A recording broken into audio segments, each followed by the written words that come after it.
જે કંઈ સારું રાખવું, નરસું કરવું કે કંઈ પણ કરવું એ એના હાથની જ વસ્તુ છે. આટલો દ્રઢ વિશ્વાસ હોય કે આ ભક્તોની જે વાત કરી છે એને દ્રઢ વિશ્વાસ હતો, એટલે એમને બીજી કોઈ પરવા નથી. ભગવાન જે કરશે સારું કર્યું.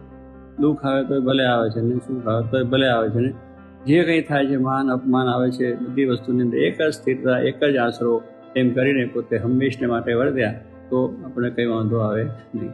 પણ એ જો દ્રઢ આશરો છે તો કોઈ નિરાશ થવાની જરૂર નથી અને કોઈ હતાશ થવાની પણ જરૂર નથી.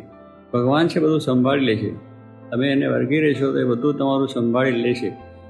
એટલે જ કહ્યું કે ભગવાન સર્વ સુખના ધામ છે. કે પછી તમારા દેહનું સુખ જોઈએ તોય, આ લોકની સંપત્તિ જોઈએ તોય, પછી તમારા વેપાર ધંધો બીજું જોતો હોય ભલે, અને અક્ષરધામનું સુખ જોઈએ તો એક જ આધાર છે. આ લોકને પરલોકનું બેયના સુખના ધામ પરમાત્મા છે. કે એમના હાથમાં બધી ચાવી છે અને એ ચાવી એ પોતે આપણને બરાબર સમજાઈ જાય કે ભગવાન સર્વ કરતા એનો દ્રઢ આશરો રાખે પછી આપણને કોઈ વાંધો આવતો નથી. પણ એટલી સમજણ આપણે ન થઈ હોય એટલે એટલા માટે આ સમજણ પાકી કરવા માટે આવા પ્રસંગો મૂકીને એમાંથી આગળ આપણે કરાવી દે. પણ આપણે જાણે કે આ ભગવાન મારો નખો જ કાઢ્યો, નખો જ નથી કાઢ્યો, તું જમપુરીને જવાનો હતો અક્ષરધામમાં લઈ ગયો છે.